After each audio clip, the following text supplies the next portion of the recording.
Yeah, this one is mostly unplanned, but I did set up one thing. Uh, the addition is going to be complicated, so I did some preparations for it. This is the optimized addition cell that I devised in about 10 minutes.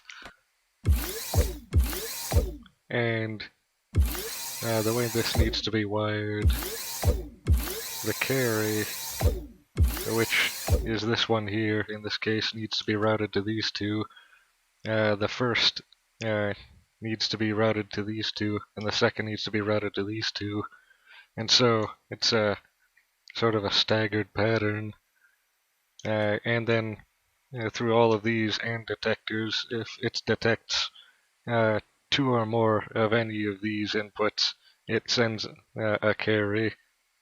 And of course, all of these are supposed to be routed to the XOR, which is the base of the system. And so you can see that's functioning correctly for one cell. And then that can just be strung vertically like this. Of course, routing it like this manually each time is unreliable, dangerous, and just not fun. And so I've abstracted the outputs to be like this. So that way, each one of these is wired to exactly where they need to go, so you don't need to do it yourself. And in order to carry vertically, you just need to bring the carry out of the last one into the carry in of the next one. And so the rest of this should be pretty simple. It doesn't actually matter which one of these two you wire each one of these two, just as long as you don't wire two to a single one. So they're interchangeable.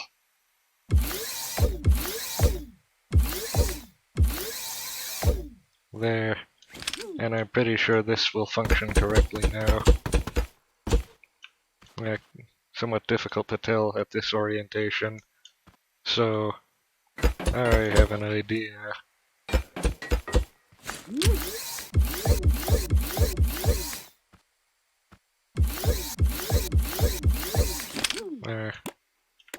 Oh, of course. Hold on.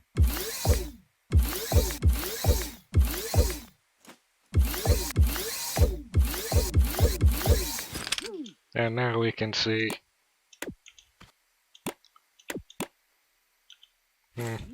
Oh.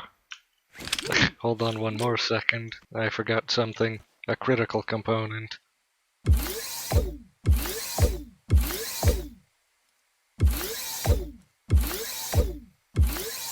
Very easy to forget things. Don't forget to wire the carry out of the last one into the XOR of the next one. That would be a disaster.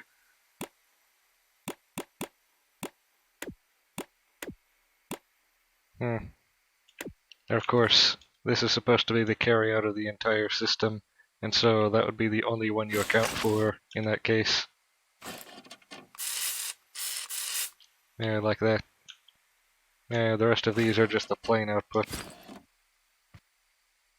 And now, there are some ways to debug this, like a full factorial analysis, testing each combination of inputs. And if this system doesn't have any internal state that it stores, then that would give you a truth table. But I feel like that would be overkill for this particular test. But as we already see, I'm pretty sure it's already working, and so pretty sure in this case is good enough. There are some cases, like in large, complicated systems, in which it's not good enough. But this is not one of those times, thankfully. So this is our 4-bit adder that has a very slow ripple carry that I'm not satisfied with. I'm going to have the middle input be... no, input to the right be the base input, and the input to the left be the modifier input, and this be the carry in, which I'll mark with a special color. In this case,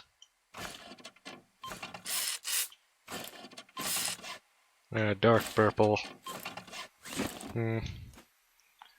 Trying to remember, is the carrion supposed to be a modifier or a base, technically?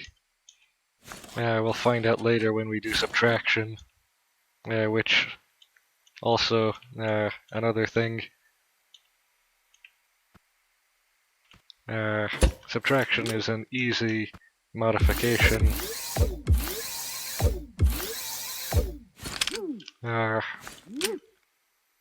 All you really need to do is, I think I might need to also invert this output. Wait, no, that's not that's not how it works at all. Hold on a second. It's not these ones, it's the other ones.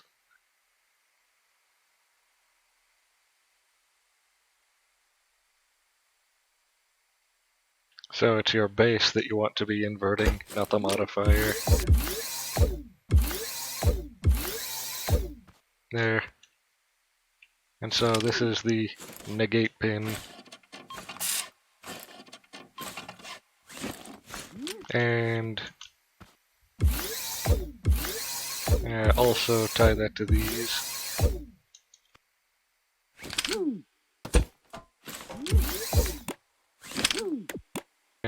It does have some latency, which causes a very small window of incorrectness, but as long as you're not performing operations too quickly or haphazardly, like in asynchronous systems, you should be fine.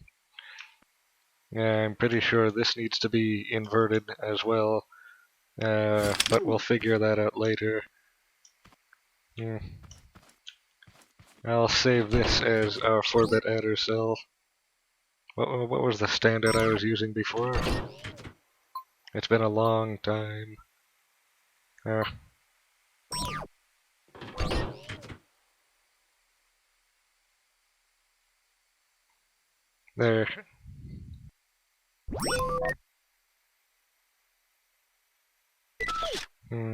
That should be good enough. Technically, we don't need this anymore. If we need one of the atomic parts, we can just break them out of one of the larger parts that we know has one of them. And so this plate we don't need anymore. I'm not going to show subtraction quite yet. It's very uninteresting. There, now we have the arithmetic. All the arithmetic we need. Technically, in reality, we only need subtraction, since you can do addition by subtracting a number from 0 twice, I think it is, or I can't remember exactly. Subtracting a negative number, that's what it is. I'm also remembering another thing we're going to definitely want to have, and that's an incrementer and decrementer, which I don't actually remember how to do. Well, we can figure it out. I did build a lot of those a long time ago, but then I forgot exactly how I did it. So, for an incrementer, we only need one pin, which increments a value stored within, or no, it's a value that you insert through 4 pins on the side and receive the incremented or decremented value on the other side.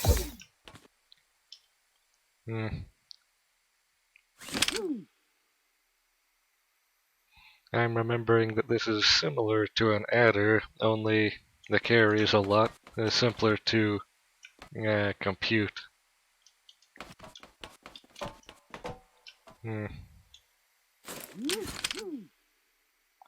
And, oh wait,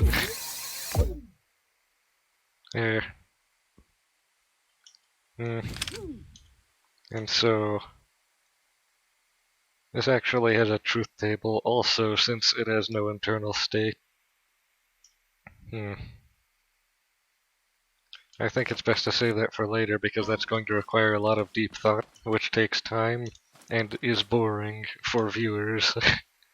I'm going to subconsciously resolve that while I think about something else. So, yeah, the incrementer decrementer does increments and decrements much faster than an adder and subtractor does, especially since it only needs to calculate the carry on a very specific case and not account for it in all cases. Difficult to describe.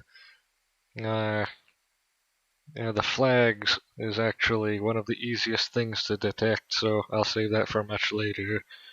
The accumulator, technically we already have one right here. It's just a register. We can actually technically start gluing things together now, if we wanted to. The logic unit is simply just stacks of logic gates in all of the core sets. And so you'll have an AND stack, an OR stack, an XOR stack preferably, and a NAND stack for doing inversions. Or is it better to do a NOR stack? I think NOR might be better. Yeah. And so in this case, technically all you need is NAND for all of these, but using that is complicated and time consuming, both in software and for the hardware. So using all of these, you should be able to do most logical operations you would ever need to do with just these. Although there is one thing I'm not accounting for, and that's the shift register. So one important thing you're going to eventually need to be doing if you're going to be doing logical operations is one of the greatest logical operations, halving and doubling, which is shifting. And there's a litany of different ways to do this specifically, but typically there's only two commonly used types of shifting, and that's barrel shifting and logical shifting, confusingly named. And so, as a sort of demonstration, a barrel shifter in a shift forward mode shifts any assortment of bits around by one, and you can also use the inverted style of this to do the opposite.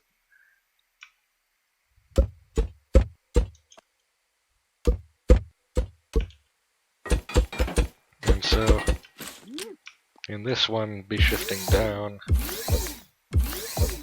and these have a carry, which you may want to put pins on both of these to enable and disable the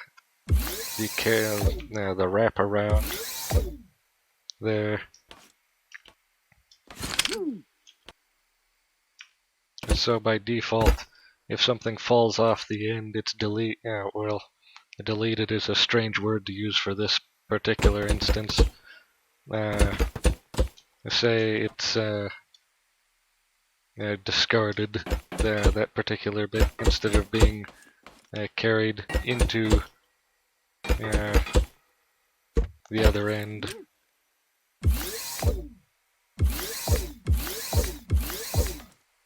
And so this will be an advanced demonstration of the capabilities of this shifter.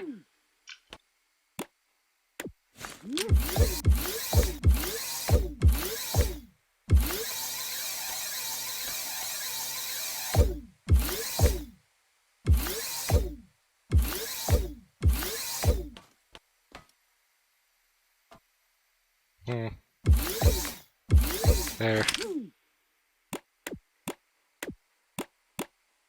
This shift backwards. Oh, what's the problem here?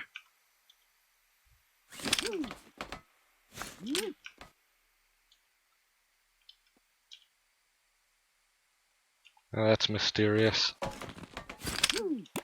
Oh, never mind. There. And now, if you were to route the output of this back into the input, you can shift multiple times in a single direction. And doing logical shift like this, you can completely wipe the value, or take the top half or bottom half, or just a single bit from the top or bottom. And if you use both methods, you can actually crop the top and bottom off of any value and take any bit from within. And this should also demonstrate the inverse of that. And so this, unfortunately, can only shift one bit at a time, and you would need to reroute it back in each time. An alternative is using a system that can shift multiple bits at a time, and that number of bits it shifts, it takes as a secondary input. And I think the last time I did something like that, I used a decoder in order to encode all of the possible outputs from all the possible inputs. Things are going to be a lot easier with 4 bits rather than 8 bits like I did last time. It's not going to be nearly as powerful as 8 bits, but it is going to be so much simpler that it's worth it. I think 4 bits is actually probably the perfect number of bits in this case. You never want to have a number of bits that's not a power of 2. A 5-bit machine is a disaster. And just a complete trash fire, dumpster fire.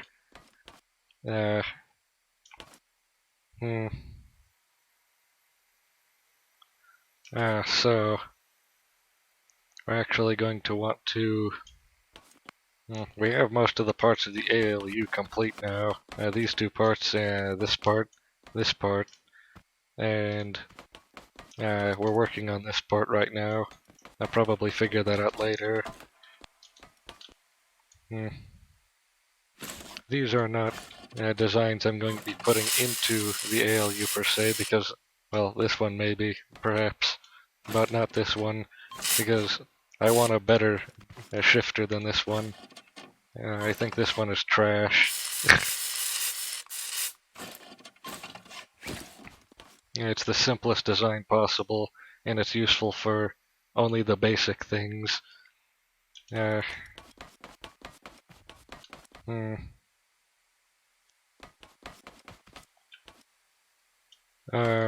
now what? Trying to think. One thing that... oh yeah, I know one thing that would be fun to try. A stack memory cell. Where should I build that at? Here. Not because it's a special location, but because it's a location. So in this instance, stack memory doesn't really work the same as registers, but at the same time, it works almost exactly the same as registers.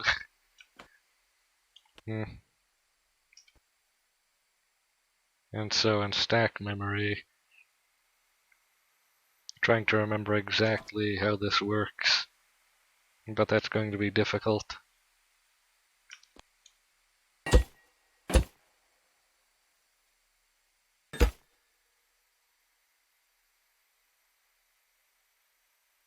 So you have your state holder ring here,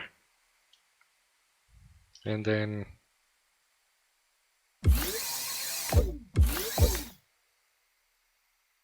am I remembering this correctly?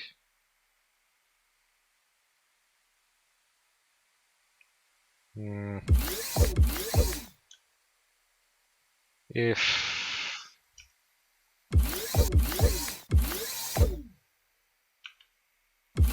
oh yes, I think I remember now.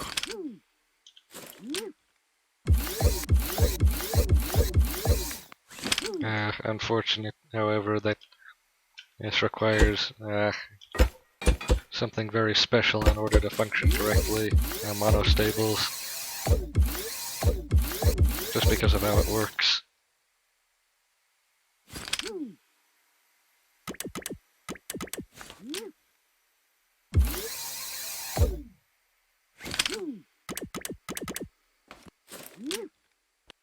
And of course we're going to need something to set them as well, of course.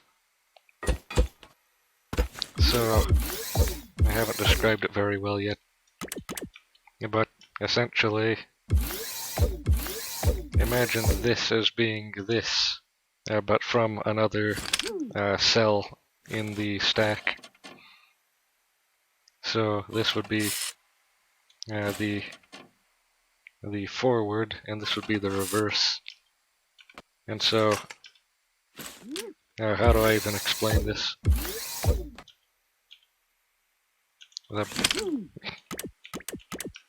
So, in this configuration, if there's a state inside of this cell, and this switch is selected, then it will send a value through here, and then delete the value inside, and this would be connected to another one of these behind here, so it would move the value from this cell to that cell.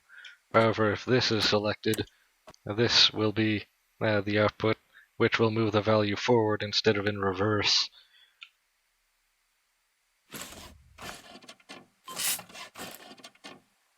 And so the value held in this, what would be a good color for this? There is no good color. So you can just think of this as being direct input and output. If you want to take the state of this point here, you just take it directly. And this is actually, I think... Oh yeah, hold on.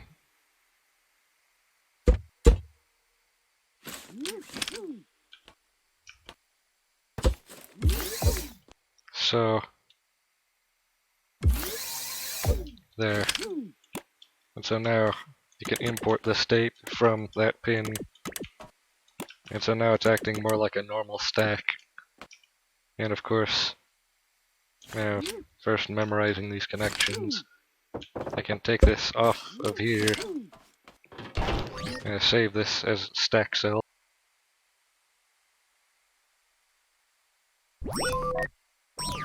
Make a few of them, and this demonstration will make more sense.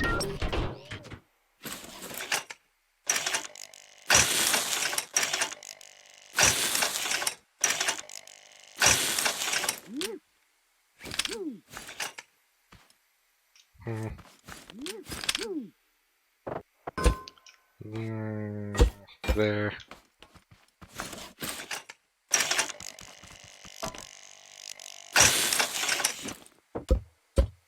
And of course with this pin needs to be connected to each and every one of these in order for them to all be synchronized.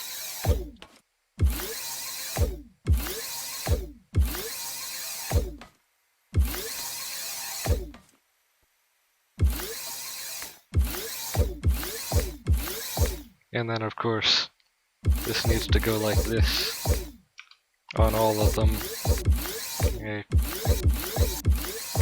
And then this needs to go in reverse on all of them. So there's a lot of interconnections here.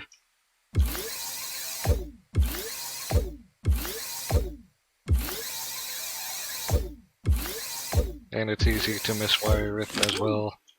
But now I can see, I'm pretty sure I didn't ruin it. Yes.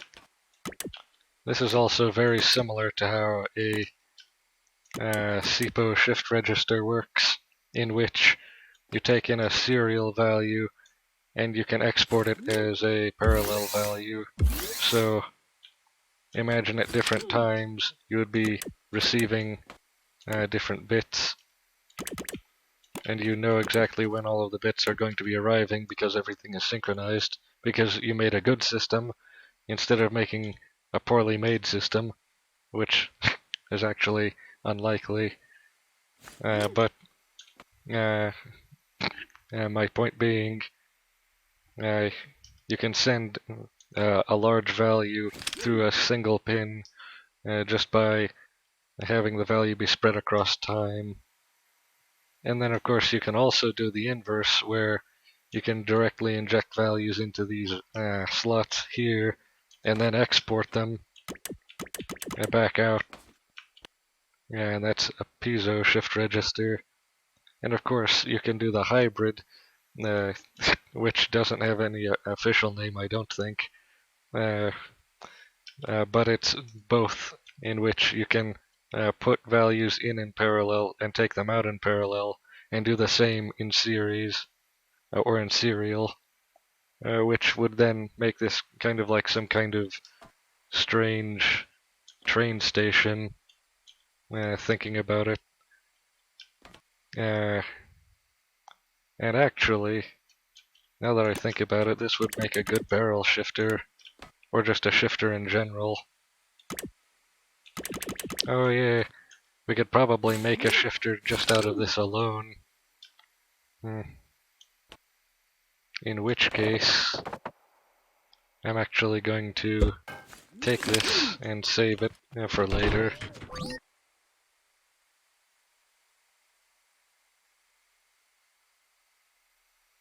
Stack 4 deep. Single bit.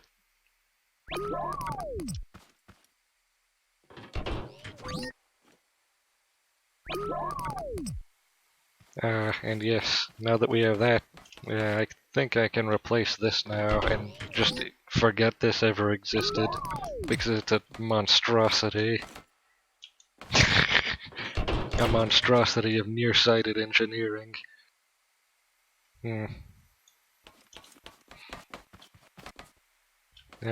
Yes. Also, eventually, interface. I forgot about the interface. That's this thing here on the diagram, I'm pretty sure. The interface is going to need two things. A visual interface, like a terminal, and, well, that's not an interface, that's more of a... what would you call that? A display. You would need a display, and also an input for user input. And so a simple user input would just be a boring keyboard. Imagine these being the keys. And you would probably want things like modifier keys, so imagine Control and Shift here, which would be held as switches so that you wouldn't need to hold them. And so this would be a very basic keyboard with calculating. This would be 8 keys up front, and then 4 possible combinations with this. That would be 32 possible keystrokes with this one keyboard. However, I don't think it's very intuitive to use. Although it's probably one of the best things you could ever possibly hope to have anyway. So I'm keeping it. Just as a concept, at least for right now. And then a very simple display would be not even a digital display, but a 7-segment display, which I don't prefer for obvious reasons. And so you would need some kind of decoder back here to handle each combination of things out here, and doing binary to decimal conversion is such a total nightmare that it would probably take up most of the computer that we're making, especially with how simple all of the rest of the parts have been so far. Oh,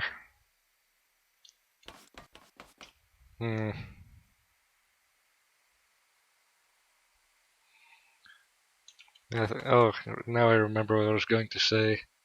So that's why using a base system like hexadecimal or quaternary, or sometimes octal, although I really don't prefer octal, that helps, because then you don't need to do binary to decimal conversion. In fact, you don't need to do almost any conversion, because hexadecimal one digit of hexadecimal maps to exactly 4 digits of binary, and decimal does not map to a constant number of digits in binary, and so you constantly need to do complicated operations in order to figure things out with it.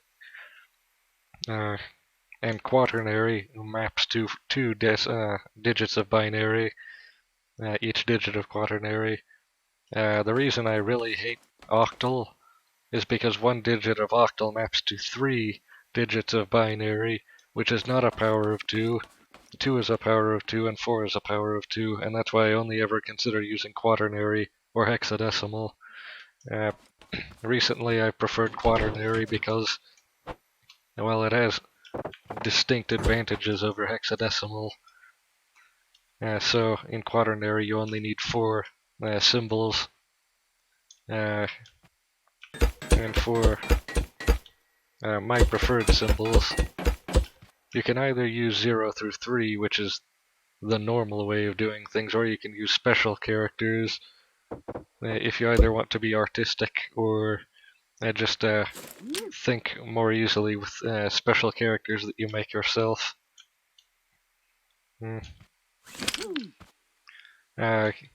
And for quaternary, you actually can do binary coded quaternary, in which these 2 bits is 1 digit of quaternary, but it's displayed in a sort of binary format as well, and so each combination of these 2 digits of binary is 1 quaternary digit, and then you can string them horizontally. Although I really hate that idea because it's so unuser-friendly. It's not even funny. I prefer using simplistic symbols for digits. So a single line, or 2 or 3 lines, or a dot. So I've actually devised a simple symbol set for use in quaternary myself, with 0 being represented by a single dot,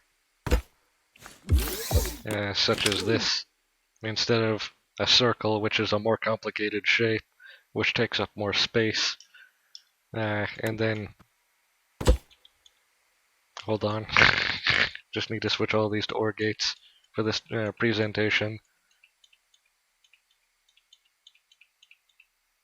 There. And then 1 can just be a single line, which makes intuitive sense. And in this system, I've actually devised that each line is an incrementation of the previous value. And so that would be a good way to do this. Probably like this, I would suggest. And so 0 would be a dot, 1 would be a line, 2 would be 2 lines, kind of merged, and then 3 would be 4 lines, or 3 lines.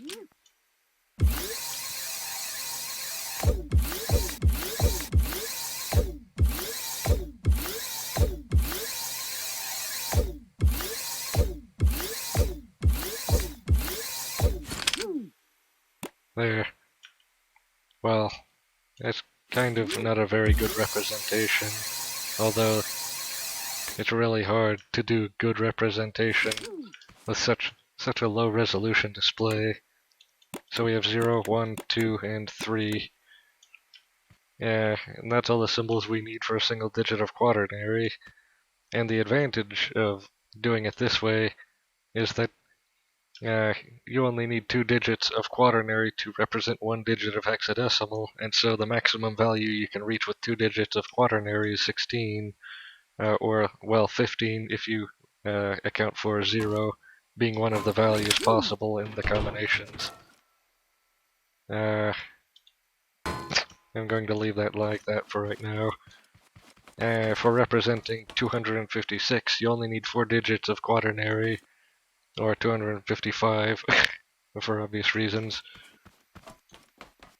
And if you make the digits smaller than this, like perhaps 2 pixels wide, and less pixels tall, 403. Yeah, you can compact things much greater, although it probably wouldn't look very good. Mm.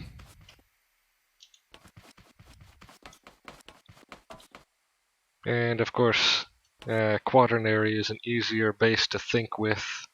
Uh, a lot less calculation needs to happen mentally at a time. Mm. I think that's enough for today. I'm feeling very tired from all of this. I got so much work done. Look at all of this. Actually, I'm going to leave out this as well for display. And nothing else because we didn't make anything else. So we have a lot of our basic components already created. We are going to want a digital display eventually because you can only do so much with 7-segment displays. Or in this case, it's not even 7-segment, it's just a numeric display. Eventually, I think one middle step would be a, a sort of textual display that can only display characters. Oh, but then, if we do it that way, we can have a ROM that stores in the font that we use for all the characters, which we can then rewrite to put in different characters later. But that's thought for later.